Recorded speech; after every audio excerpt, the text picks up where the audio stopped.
I think we see it's so interesting in this area because it's really a mixed bag with crime. We see, like in many places, that there are a lot of factors, the economy, various policies, both state, nationally, and locally, that contribute to crime going down in some cases or going up. There are a lot of different factors there. Some crimes I think we're doing better on, but I think one of our biggest challenges in this region as a whole, and certainly the sheriff can speak to this too, is our level of property crime, and which is still, it is unacceptable, frankly. We have way too many break-ins of residences, businesses, certainly too many car busts.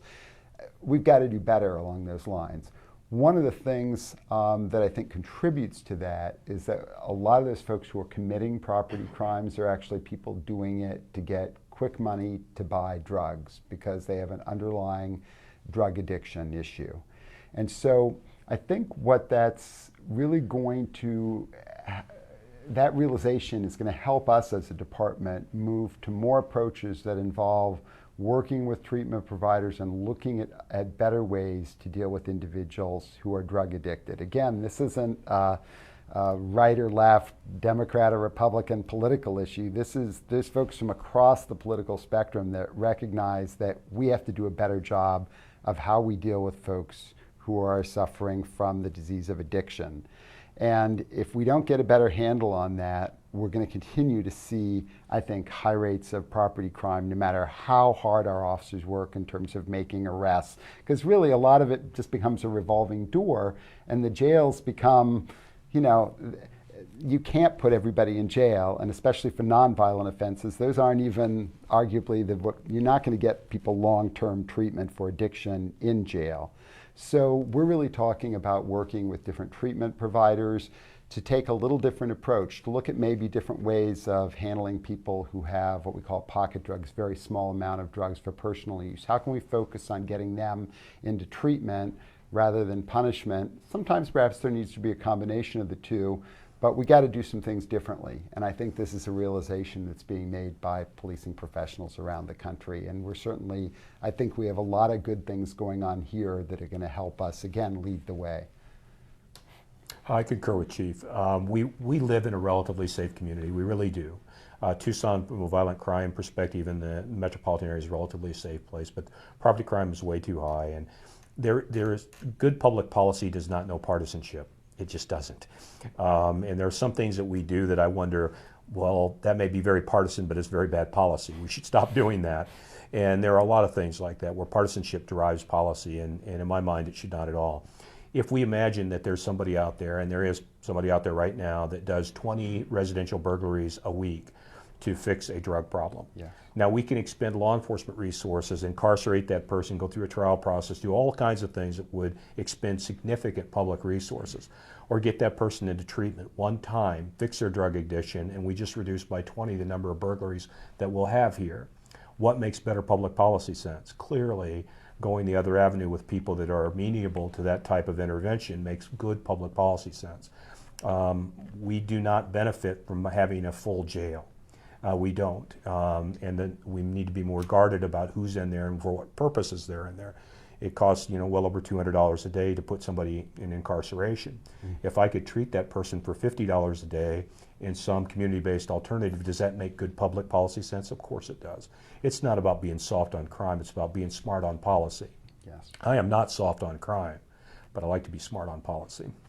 Yeah, I don't think you'll find any area of greater agreement than that between us, because we really recognize we're not going to be able to arrest our way out of these problems. And we know that jails are just not the best place to provide either mental health services or services for folks who have drug addictions. So we have to be smarter and more strategic about the partnerships we have and about the ways that we keep, in particular, nonviolent offenders, whenever possible, out of jail. We have to have alternatives, and there have to be certainly consequences for any of these things, but we can do better. There are a lot of good examples out there, and Pima County really has been leading the way in this area. Again, we have a MacArthur grant here where there's been a considerable investment made in reducing the jail population. The city has an added financial incentive, given its budget challenges, to figure out are there some different things we could do to avoid putting people in jail who don't really need to be there? We want the violent, dangerous people, of course, to be incarcerated, but there's so many other folks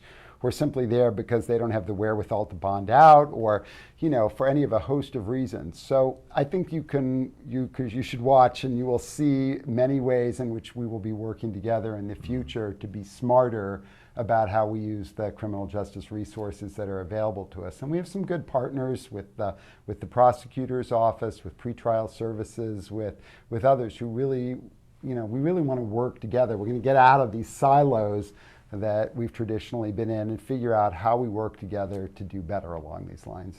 One of the benchmarks I have for my first 4-year term is, did I reduce the jail population? I know what it is today and what it has been the last month, and I'm not with numbers. And I want it to be significantly less than that at the end of my first term. That means that all those collaborations Chief talked about will have taken root, and that to some degree I hope to nurture those things and to make them more beneficial to our community. And people say, oh, you're soft on crime, you don't want, no, that's not the furthest thing from the truth. There's a difference between being aggressive and being smart. I would choose smart, and let's look at long-term solutions rather than I put you in jail this week, I put you in jail next week, I put you in jail the month after that. A revolving door. And how is that beneficial to the public? How is that smart on crime? Well, it's not smart on crime at all. Right. It makes more sense by far, financially and public safety wise, to fix the problem and move on. And we have the capacity, merging capacity in this community through community-based partnerships, through things that Chief and I will collaborate on in the future to make a positive difference.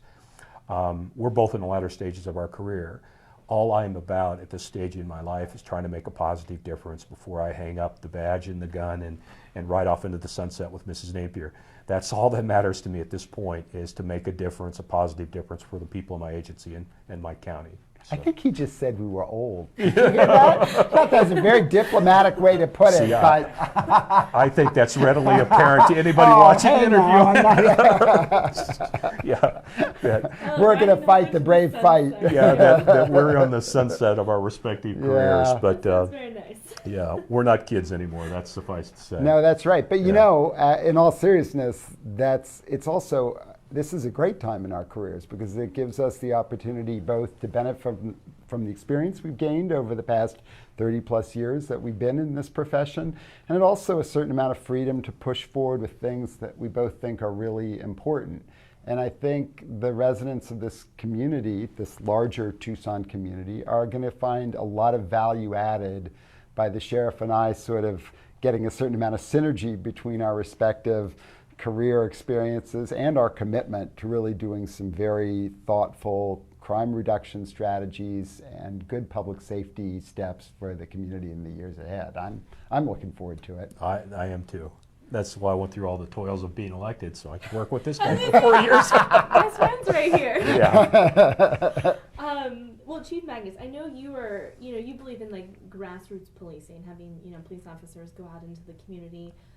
Do you still feel like that is the best way to make a difference in the community? Well, I would put it this way. I think the best police officers are officers who build relationships with the community they serve. And that can look different depending on the neighborhood you serve in or the priorities of a particular area of the community, or maybe it looks a little different what those partnerships might be if you're downtown versus if you're down in Rita Ranch. But the crux of it still is getting out there, getting to know people, really listening to what people tell you their priorities and concerns are, and then working with them as partners to solve crime. And I think, and frankly, to prevent crime as well, maybe even more importantly. So yeah, I totally believe in that. I think that we have an amazing group of officers who've already figured out this is the most effective way to do policing, and particularly considering that we really are, I think a challenge that we both face is not only are we short on officers, but we have really slim budgets overall. We can't do this by ourselves. We have to have the community as real partners with us. And there's just no substitute for that. Even if, for example, in Tucson, even if we're successful with the half-cent public safety and road sales tax that's coming up, which I think there's a lot of need for, but even that only provides capital resources. We still have to have smart police officers who get it about the importance of that relationship building. I think my folks do, which is one of the reasons I love working here with them, but there's no substitute for that style of policing in my view. I would concur. We have district offices that are somewhat located because of the unique nature of that particular area. You know, we have one in Green Valley. I was in Ajo last week. My area is 9,200 square miles, so it's a very big area to try to police.